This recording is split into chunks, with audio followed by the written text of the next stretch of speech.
बिस्मिल्लाहिर्रहमानिर्रहीम। Class 11 physical education offline class है। आज का जो हमारा टॉपिक है वो है the effects of training on respiratory, effects of exercise on respiratory system. इससे पहले हमने पढ़ा था रेस्पिरेटरी सिस्टम, आज हम पढ़ रहे हैं the effects of exercise on respiratory system. जैसे कि the gases which we inhale या एक्सहेल करते हैं is termed as the respiratory surface is termed, जिसको रेस्पिरेशन सिस्टम में जो होता है the process that is the inhalation and exhalation of air. But अगर हम देखेंगे the effect of exercise on this respiratory system में क्या होता है, तो there are different kind of effects that effects the respiratory system by the different exercises. Respiratory system में क्या होता है कि there are the set of organs that helps in breathing of air and throughout of breathing in and out of the body. But in this process there are a number of organs, respiratory parts of respiratory system जो है that are involved in this. वो जो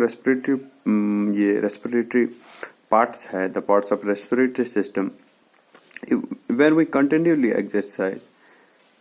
the tendency, the capacity of these organs increases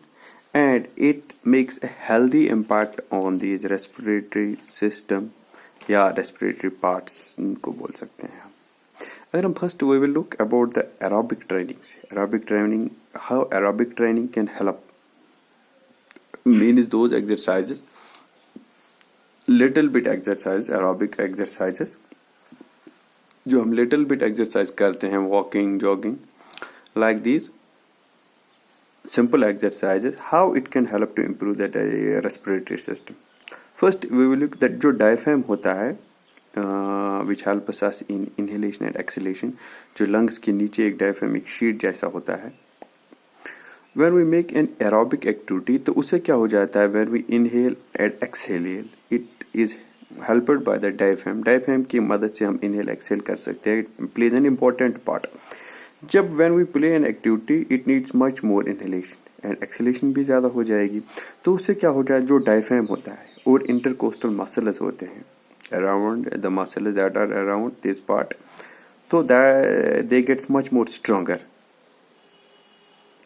making the chest cavity large, making it stronger, the muscles become stronger, therefore we can breathe in the air, much more air, so that it increases the vital capacity of our body। और जो capillaries होती है near lungs के आसपास, around the एलिविला के पास जो होती है, तो वो क्या करते हैं, दे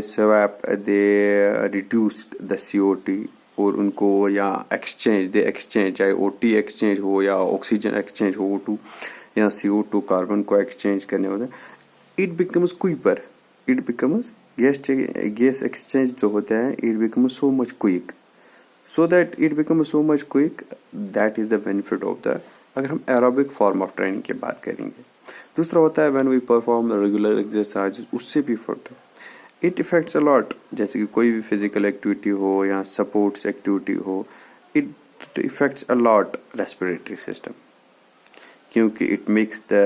different changes, जैसे कि ट्रांसपोर्टेशन ऑफ ऑक्सीजन जो होता है या कंसंट्रेशन ऑफ CO2 जो हमारी बॉडी और सेल्स में होती है, इसको क्या होता है, इट इम्प्रूव्स, एक तो उनकी ट्रांसपोर्टेशन इम्प्रूव करता है, नंबर 2 जिस चीज़ को एलिमिनेट करना होता है उसको भी इम्प्रूव करता है, चाहे it improve the circulation system,